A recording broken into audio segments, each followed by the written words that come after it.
Okay, hi, good morning, everyone. Hello. Good to see all of you.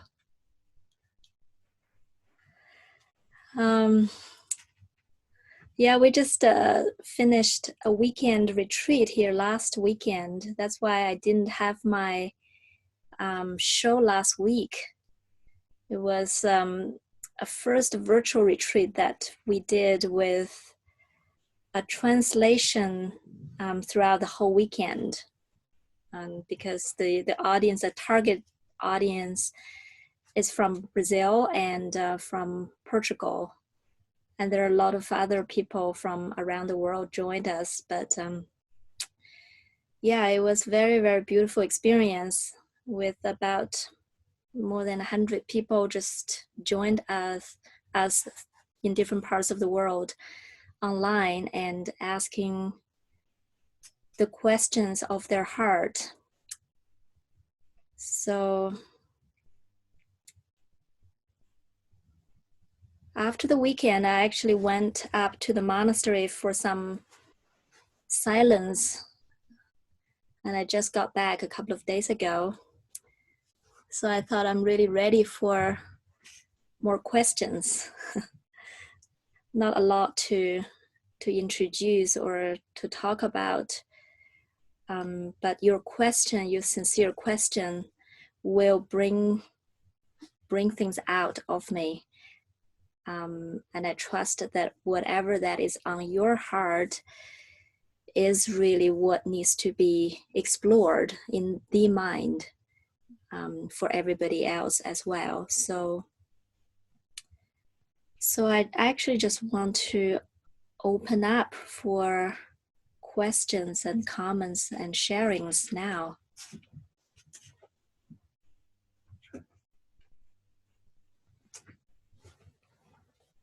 You can put up your hand. There we go.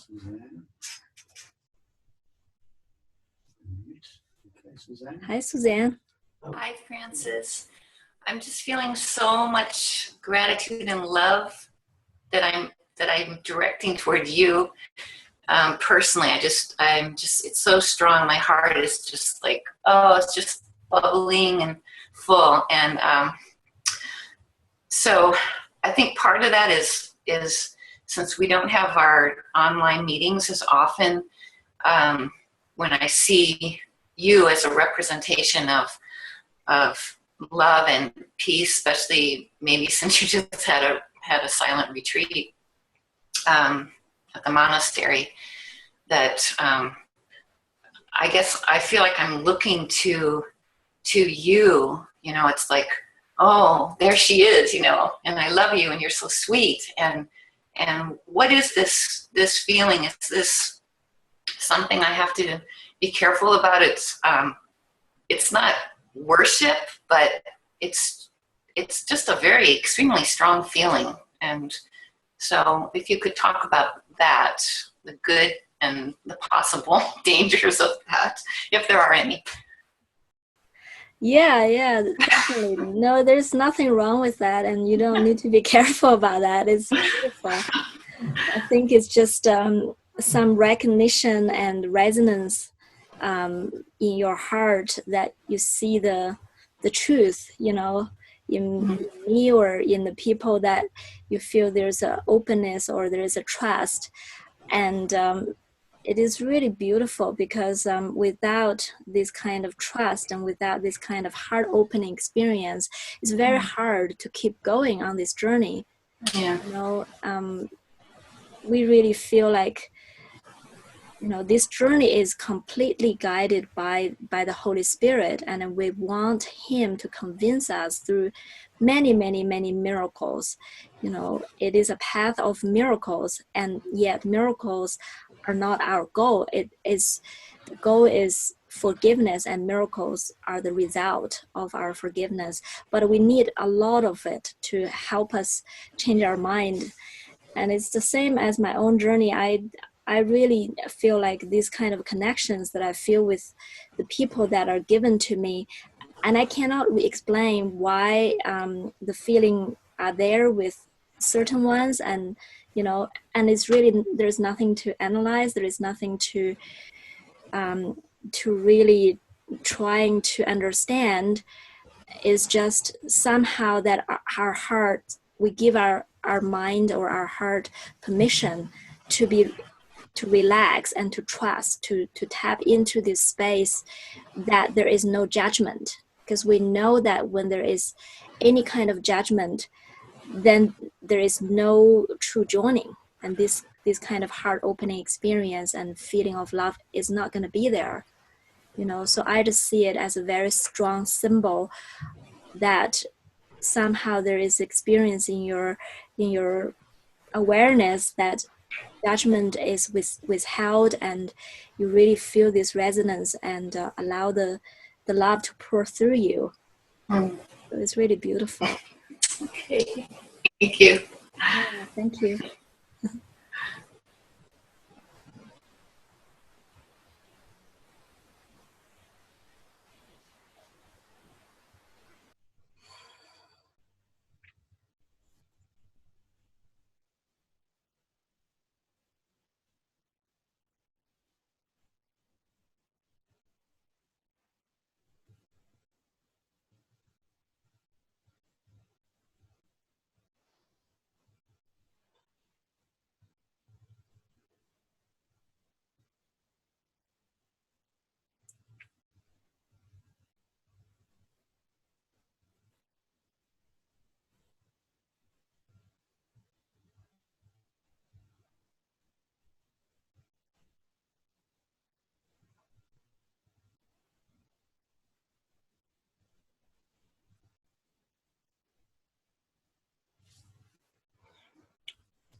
Alexa.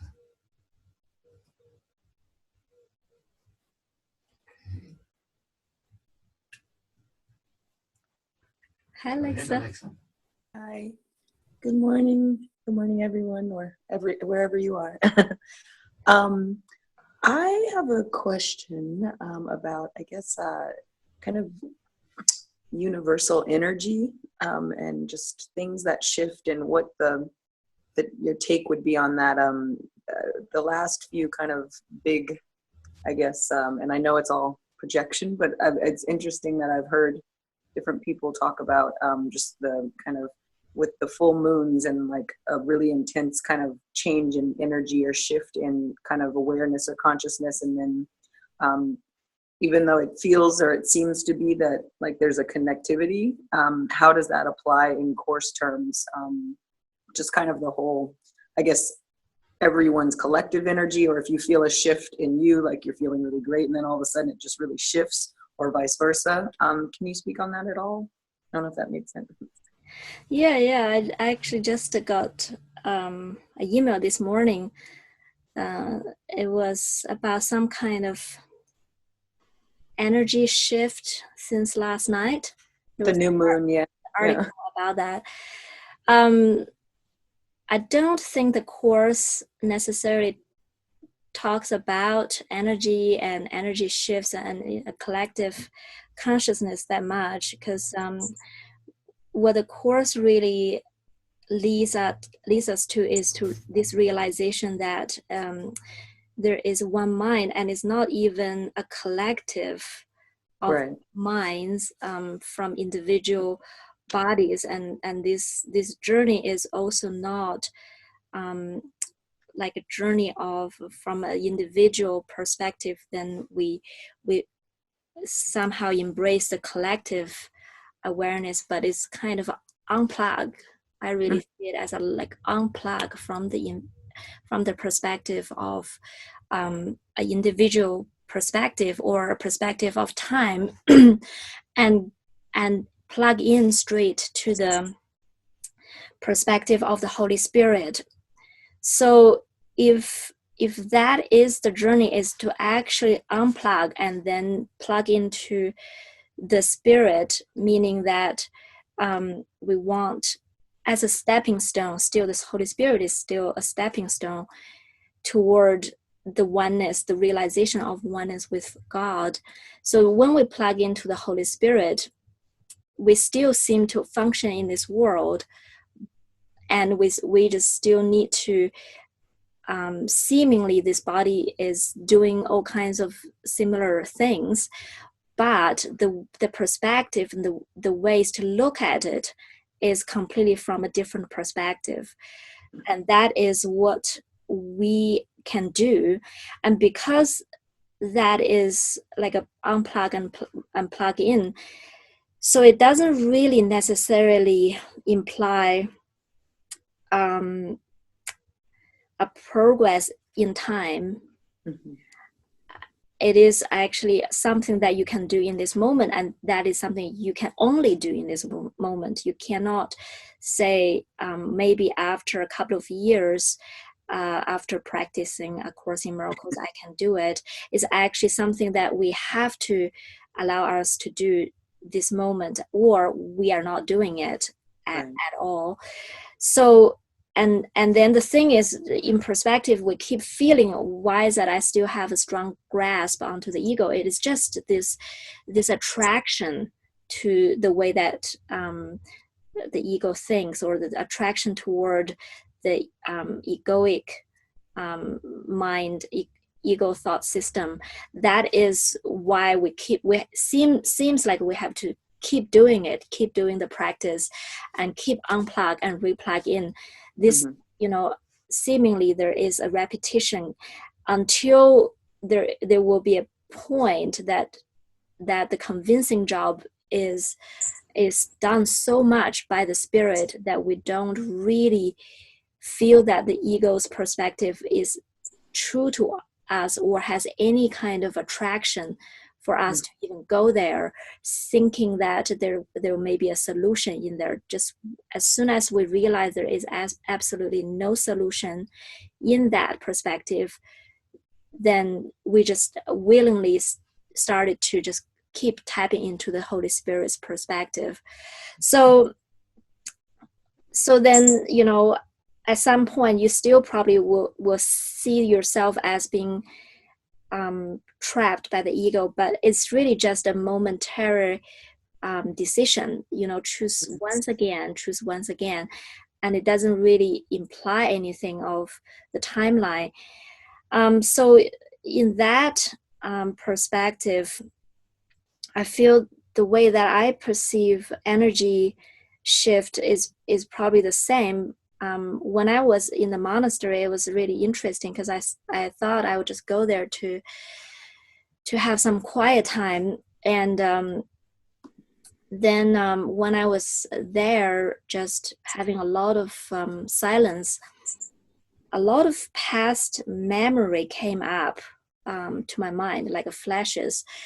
And most of them just came up as flashes, and they passed by. But there was one particular past memory that has like a situation that I was about 6 years old. And when it came up, it came up with a lot of emotion, like a lot of emotion. And the emotion wasn't really has anything to do with that event. It wasn't really that the way that the event happened or the situation happened that has any kind of sadness or anything to with me right now. But there is a lot of emotion, and I couldn't really understand what that was about.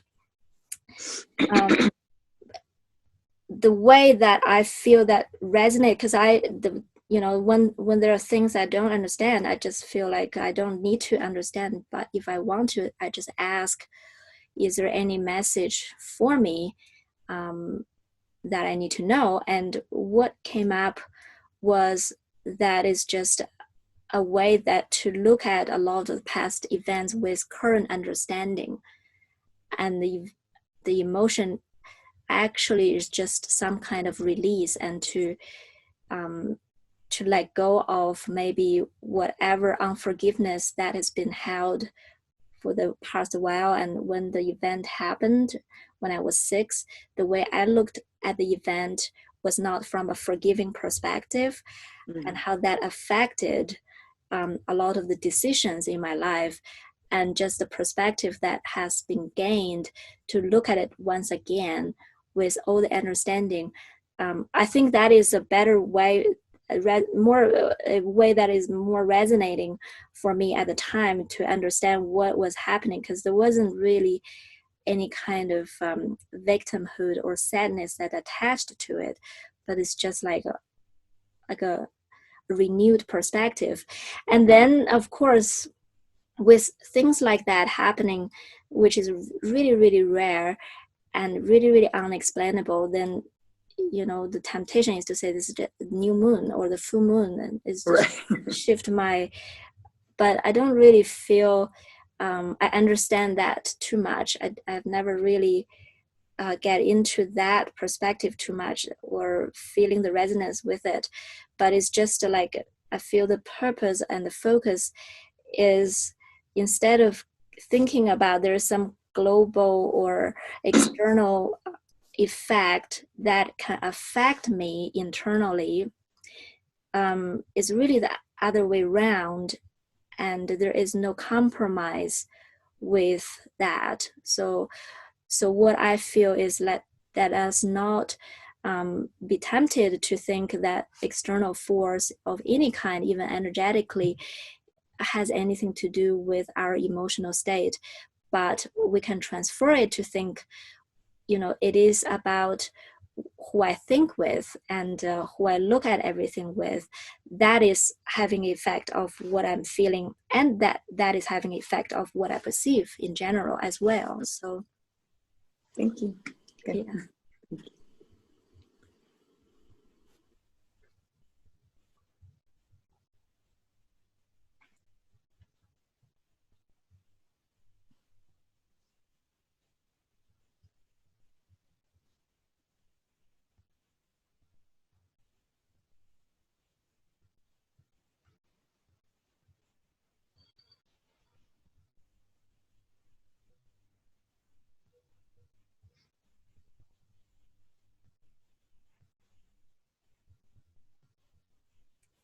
Yeah, in terms of the past things that has come up to my awareness, because I have never really been focusing on digging my past memories and trying to forgive or release past blockages. Like the focus on my path so far has really been focusing on what is coming up presently, because there, in the early years that I started this course, whatever that came up just in the present moment was plenty for me to deal with. I couldn't even think about the past. It was just so much.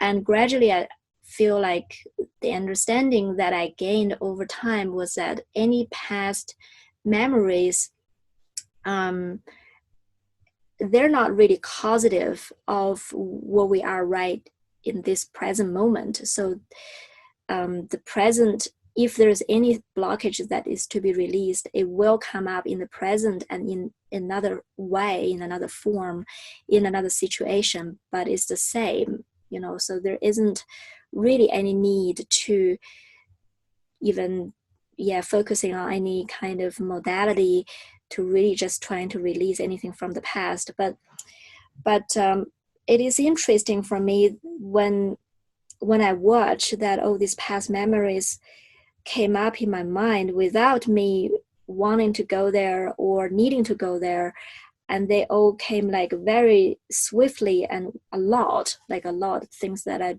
I just forgot for a long time. So I just feel like the learning from it for me was that they really just come up at the right time, and it's not even coming up for any kind of release anymore. It's really just come up to remind you, we can look at it differently, and it's effortless as soon as our mind is really trained to look at everything with the Holy Spirit, look at everything, by letting go of the ego. Then when the past memory comes up, it just presents this opportunity that we can look at it just as image that's passing by today in front of my eyes. And as soon as that perception or that perspective is chosen, then it's gone. And it's gone. And I trust whatever that that was, if there is any effect from the past to the present, it could just be the forgiveness that needs to be finished, that didn't finish at that time and is finished now. And everything is healed, you know, from that point till now. So yeah, so I just feel like it's something really interesting for me to watch.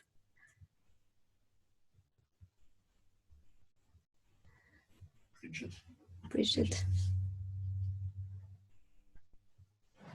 Go ahead, Bridget. Hi, can you hear me all right? Yes. Good. This is really so helpful. 3 days ago, my email account was hacked into.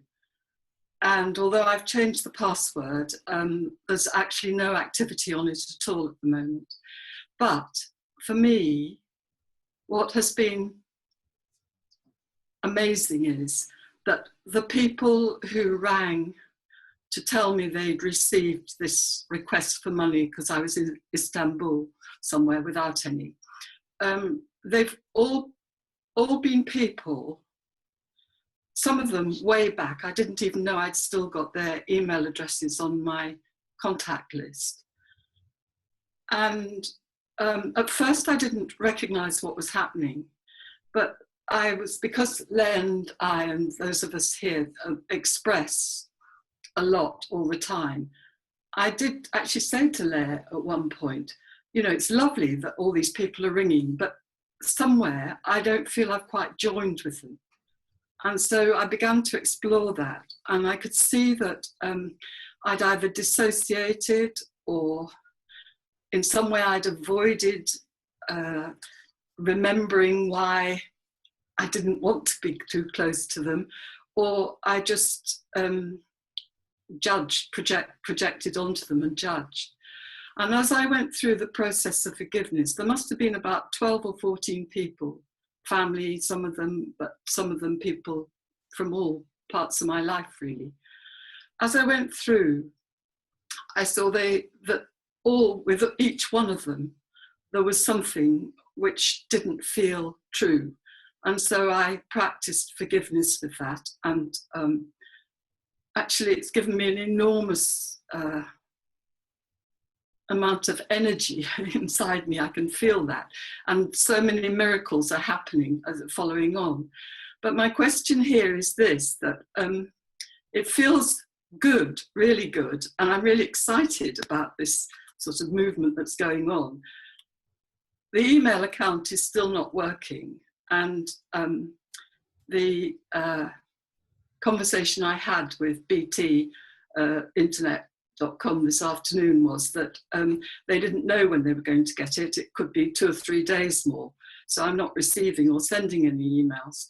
And there is a temptation there to feel that I could or might be doing something wrong. And well, I suppose my question to you is, I'm not actually accepting that because I think it's a sort of ego coming in at the moment. But I suppose I'm asking you, is there still something here that I need to be looking at? Or is that just an ego thought that is coming to sort of take me away from the miracle mindedness? Well,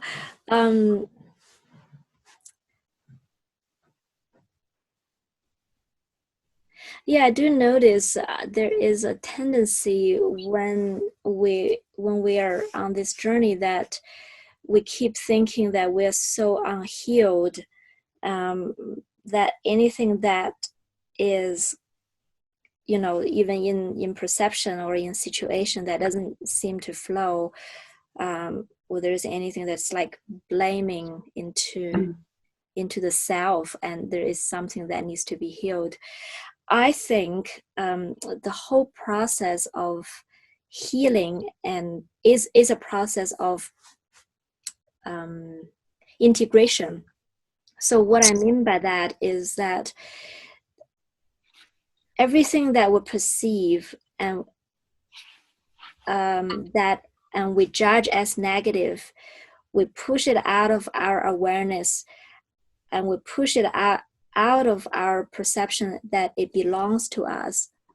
So the whole process, if I summarize it to the best I can, is to retranslate the negative judgment or the positive judgment, to let the spirit look at this again with a very, very soft and gentle eyes, so that we're not afraid, we're not judging it in any way.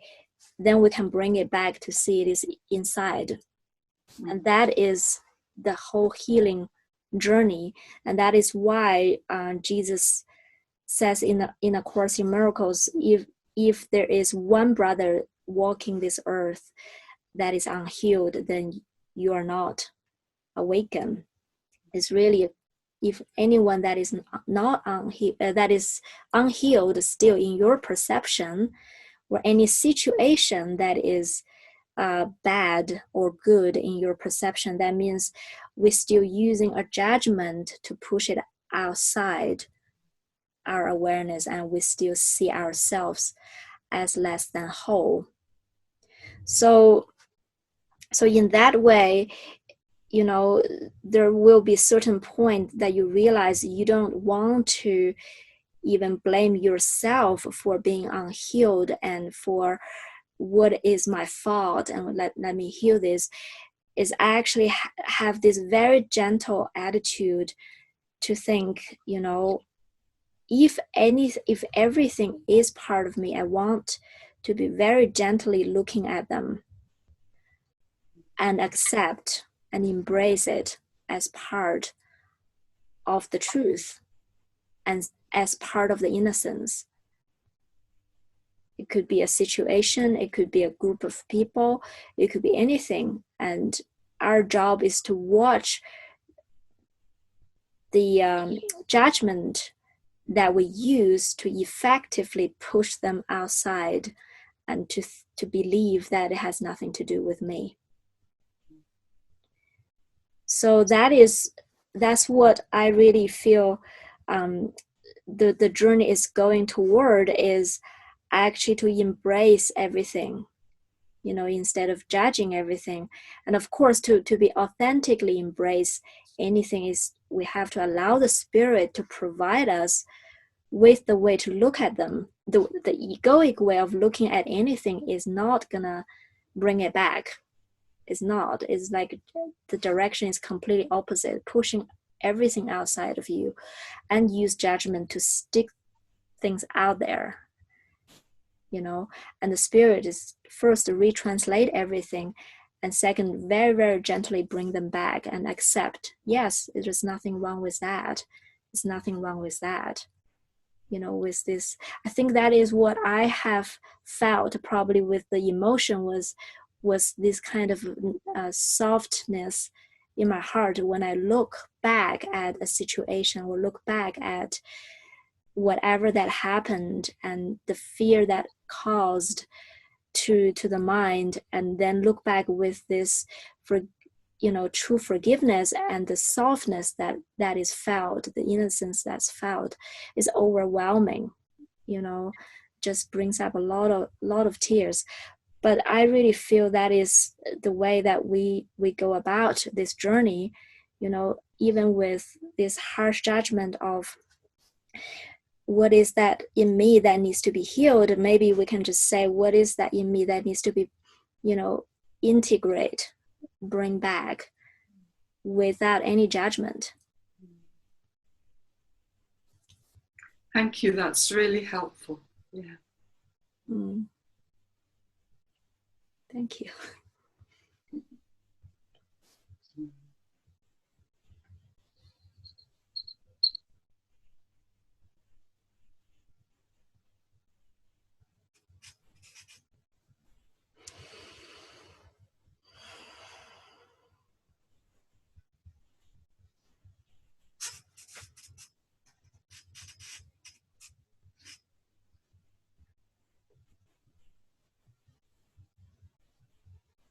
Alexa, just it's so helpful.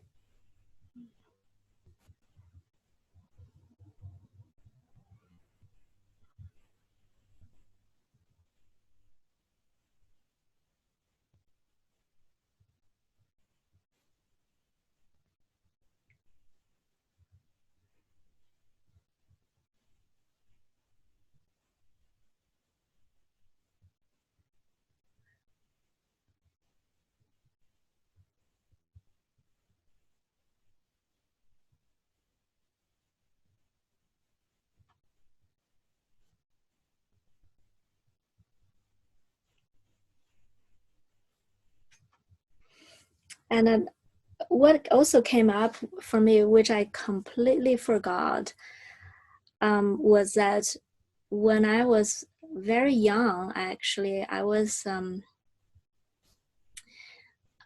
very, I don't know the word to describe that, but I was not able to discern other people's emotion and my own emotion. And I was constantly in a lot of sadness, constantly, like very, very feel like this life was very, very painful and very, very sad.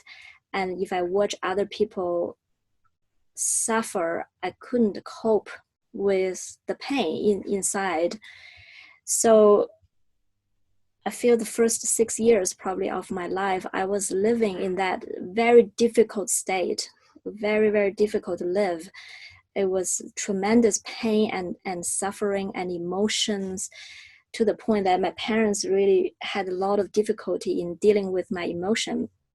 They would lock me in a dark room to force me to stop, but it just made it worse. But then I remember at some point, all of this just came to me. At one point, I made a decision because it was too hard to live like that, and it was too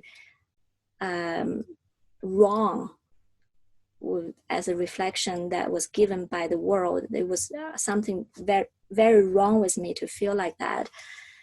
So I decided to stuff all my emotions out of awareness.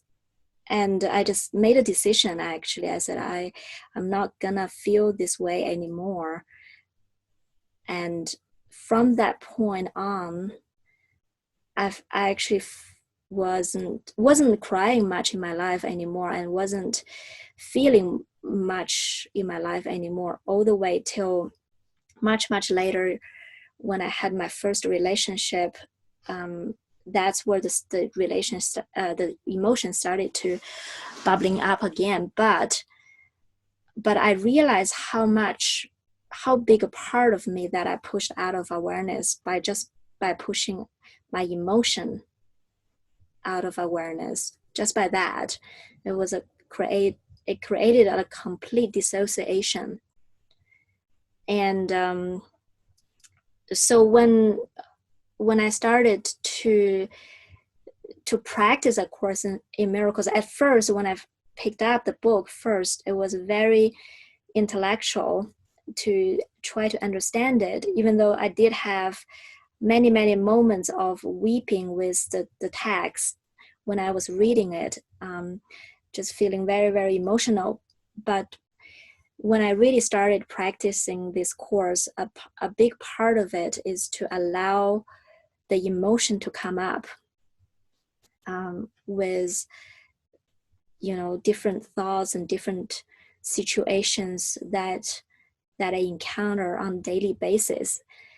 So it's kind of a reversal process to, instead of push it outside, instead of behaving a certain way, instead of thinking, right now is not the time to deal with it, I will go back and process it in my room, or go back to talk about this with this person separately. It was just not able, I couldn't really able to do that. Like if the emotion come up, it was right there and right then. And the permission also was given to allow that to happen. And that was what part of the reason that I chose to push it out of awareness, because it was out of control. There was no, I had no mechanism to cope with that. I didn't really understand why that was all so intense and what that was all about. So yeah, so I just feel like, if we're on this journey sincerely, really everything that we push out of awareness eventually will be allowed back in gradually. And I really feel emotion is a big part of it, because with the emotion, there is a lot of beliefs underneath the emotions. Beliefs is underneath, then all the thoughts are there, then, the emotions at the top. So just to give yourself the permission to allow yourself to be very, very transparent emotionally. And that is a benefit to yourself, because you don't ever walk around in your everyday life with this avoidance and denial. That is very, very common. Even today in the, in our practice, I still hear these comments that people don't even realize is denial. They will be saying things like, "Oh, I'm surprised I still have that issue," for example. That is a comment that I just heard.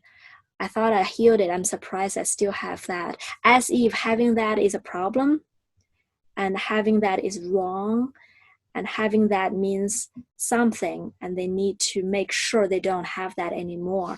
And that is a denial, So I really want to encourage, if you feel it doesn't really matter what is coming up, really, really welcome it and embrace it. It's like, instead of saying, "I'm surprised I still have that," it's, "Oh, great. This is something I can bring back in integration again.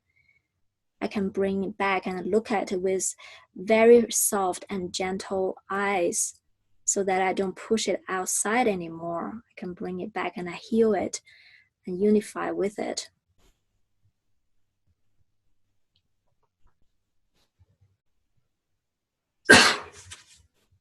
Okay, there's another question. Somebody, Eva has asked, she said, she would like you to talk about something she experiences, which is a conflict between a stronger and stronger longing for freedom, and at the same time a great fear of freedom. It's painful.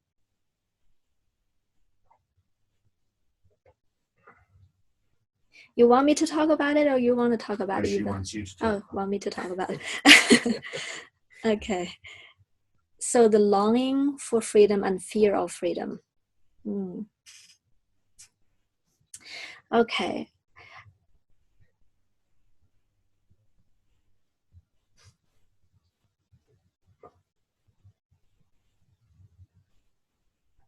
I really like the word freedom. Actually, someone told me when I started A Course in Miracles, someone told me, "Do you know that Francis means free?"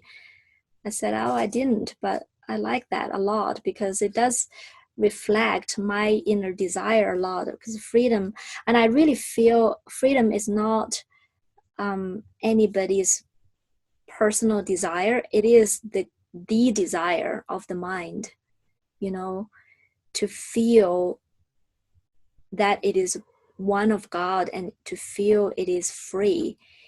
And this is the direction that is inevitable for the mind to go toward, because going the other way is a lot of effort. It needs constant maintenance to go the other way. So the natural way is to go back to God, to go back to source, go back to freedom and eternity.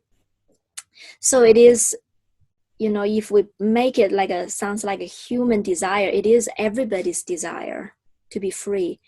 And the ego's version of freedom is the freedom of the body.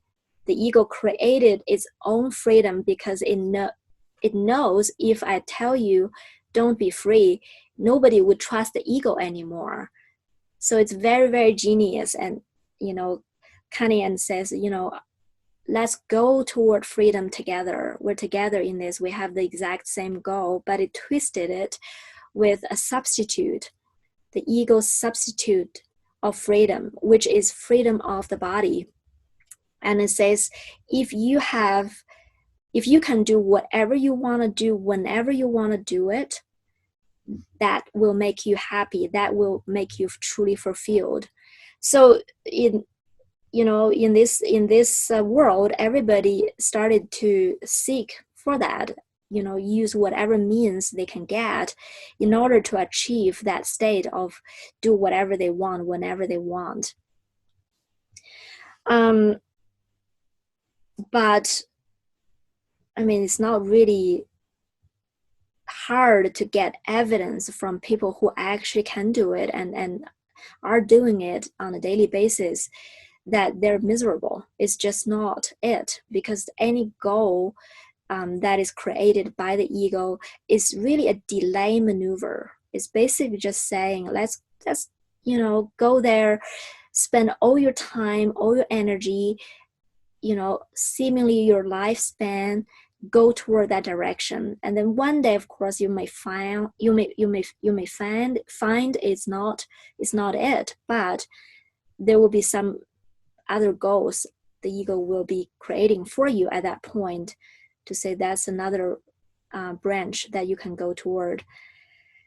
So knowing that, what we want to do is to avoid or to not go toward this unnecessary delay maneuver, delay tactic. We don't need to buy into that and to spend a lot of time and energy toward that.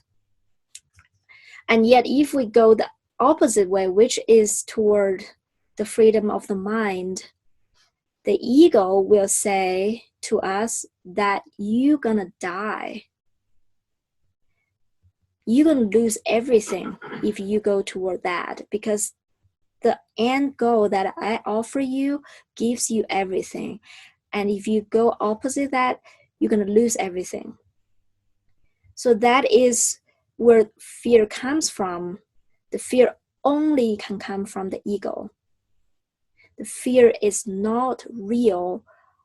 It only can be experienced when we believe in the ego and the ego's thought system and the ego's explanation. So then the next question is, then how can I overcome this fear? The only way to overcome this fear is to go toward light, to go toward the spirit, or to go opposite against the ego, because the ego can only threaten us intellectually. Of course, you feel the emotion of fear, but it can only do it before you actually take the steps, because as soon as you take the steps toward the spirit, you will experience something that is so different from fear. You will not believe that the fear actually exists in that direction anymore. So the fear only is created before you take the steps and to prevent you from taking steps. That's the whole purpose of fear, is to build up in your mind so that you can believe in the ego and you can stop from taking the directions opposite to the ego's plan. So what I'm here to say is that the desire for God and desire for freedom, we cannot fight that. It's going to be there with us forever. And it's going to be a torture to live if we have that desire and we buy into the ego's fear and stand still and just like feeling paralyzed, not able to move. It is the worst way to live, because you don't know, you haven't find out for yourself whether the fear is true or not. You just basically bought into some scam in your mind. So what I want to say is, really give the spirit a chance. As soon as you start to move toward the spirit, the fear is not true. It's invalid. It's not going to threaten you at all. You know, the most scary period is before you take any move, taking any action.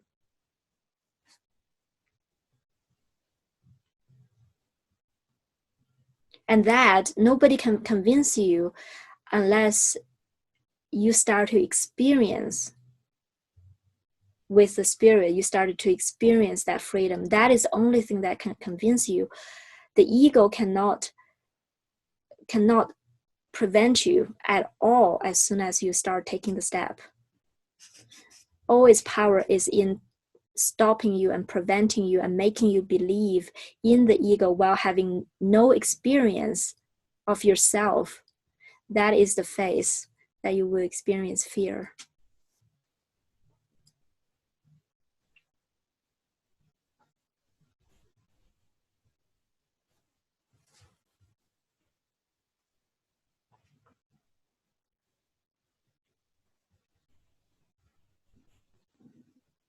Does that answer your question, Eva?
There's a question here from Suzanne.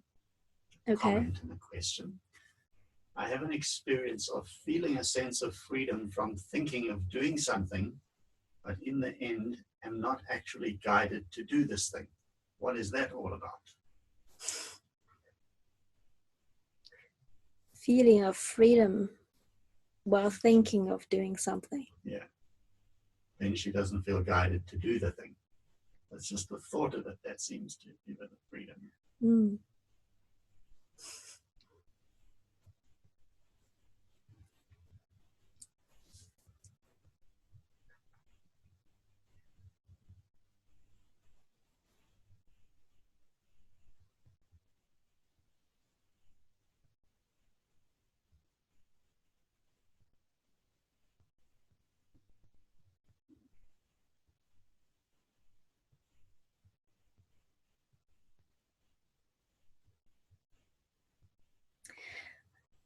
I don't know. I think, well, in my own experience, that kind of experience, if it is not really guided and just showed up in my mind, a lot of the times it's just to give me some kind of release in my mind in that time.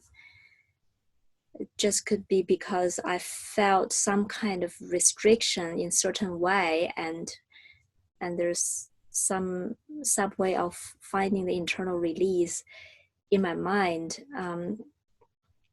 like, I don't know actually how to explain that, because it hasn't really been happening recently. It's been a while since that kind of experience happened to me. So Suzanne just added a little thing. She said, the opportunity was presented, but I did not feel guidance. She says it makes sense what you've explained.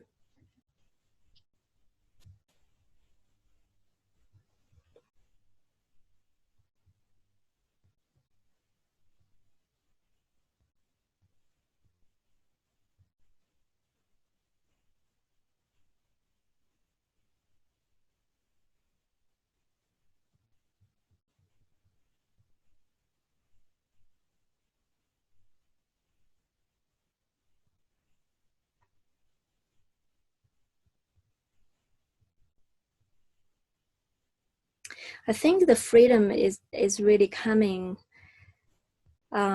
with thinking with the Holy Spirit. You know, the freedom comes in when we give ourselves completely over to the way of thinking that is in alignment with the Spirit, that is in alignment with love. So even in terms of guidance, you know, guidance is also just guidance in form is also a metaphor, and is like a stepping stone.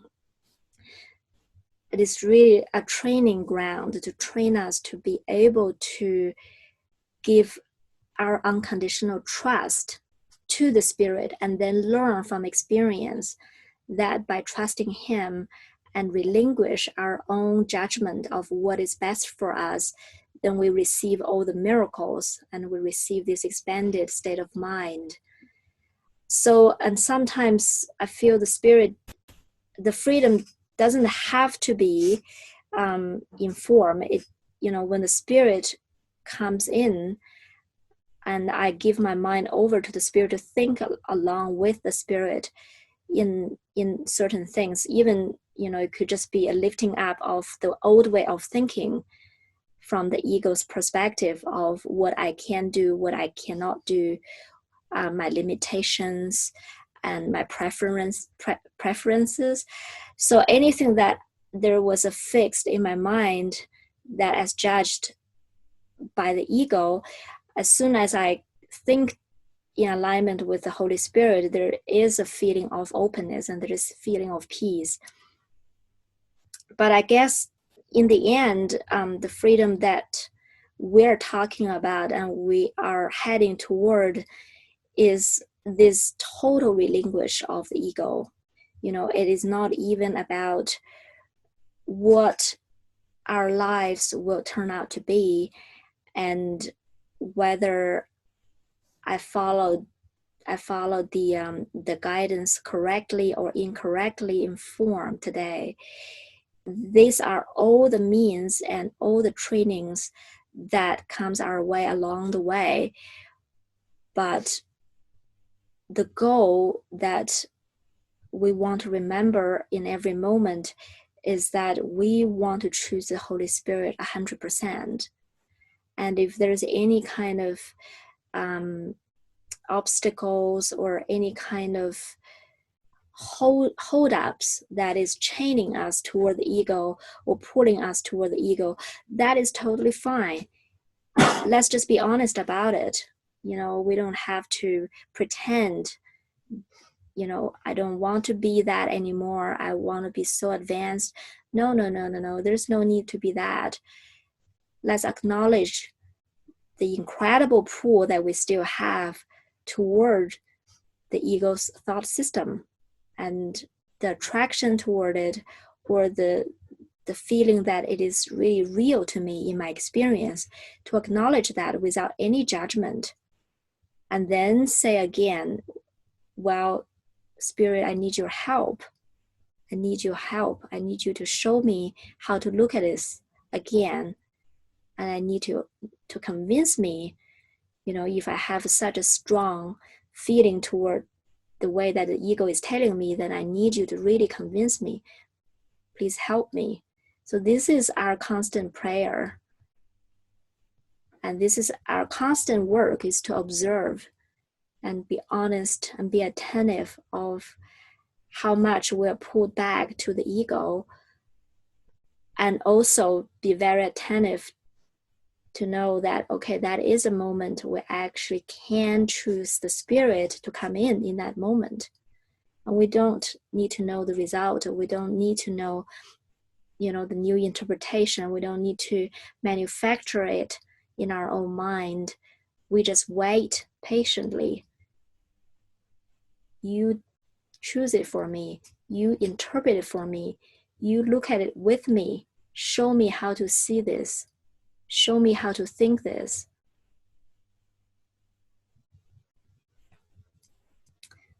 So this is our goal.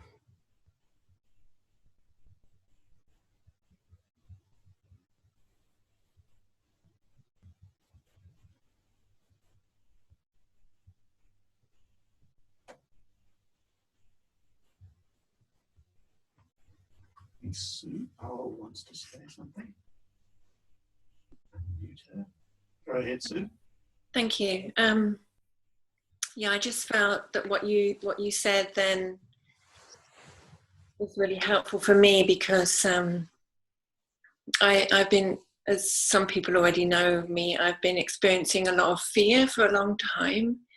And when you said about just being honest about being stuck in the ego or the pull of the ego, and just to basically in some ways accept that, because I feel like a lot shame that when I feel stuck, I feel shame, and that I'm not moving on, or that it reinforces that I'm not good enough, I'm not practicing enough, or it's like feeds even more negative stuff. So there was just something in there for me when you said about just being honest about the pull of the ego, and when I'm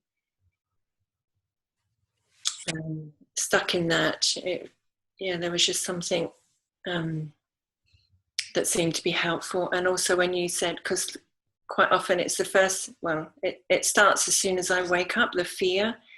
And when you also said it's like the ego is like trying to get in very, basically the first thing to stop me from moving towards the light.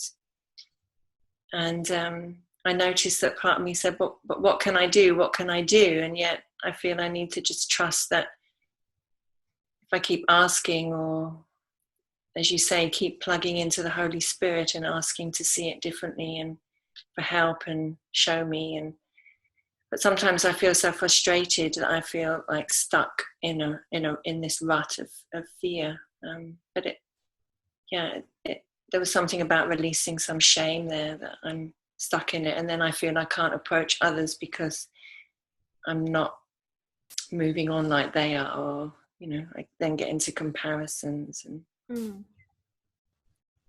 Yeah, I mean, it is even the ego who judge you as stuck in the fear and stuck in the ego, almost like that says something about you and your progress.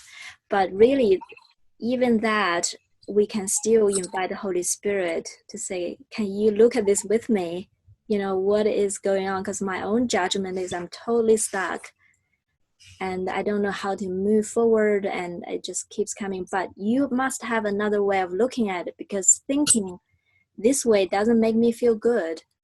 Thinking this way makes me feel, wanting to hide and feel shameful and feel disconnected. So all of these are signs. So we have to be able to eventually discern is the thinking, and it's a thinking that we bought into. Even the way we look at ourselves in that thinking is still the ego's thinking. And any moment, suddenly when we remember, we can invite the Holy Spirit in to say, look at this situation with me. And I'm going to step back and pause until you tell me how to look at it, and suspend my judgment in the meantime and wait until you tell me. And Holy Spirit's way of looking at it will resonate. It will not just tell you a very, very high metaphysical concept that you cannot feel in your heart. It will not tell you you are light, so get over it. You know, it's never going to be like that. It actually will come in and meet where the mind is at and explain things in such a way that you totally resonate and you totally feel open. And you actually will just, in that light, you will relinquish whatever you judge yourself or just the situation as before. So I just feel like we don't have to even judge that, you know, being stuck. We don't even have to feel that that means something that is bad. You know, no, it's just every moment is an opportunity to invite the Holy Spirit in. And this moment is all there is. You know, when we invite the Holy Spirit, we give 100% to the Holy Spirit. That's all we can do. Thank you. Thank you, Sue. So, thank you so much for joining with me today. I'm very grateful. Thank you. I'll see you next week.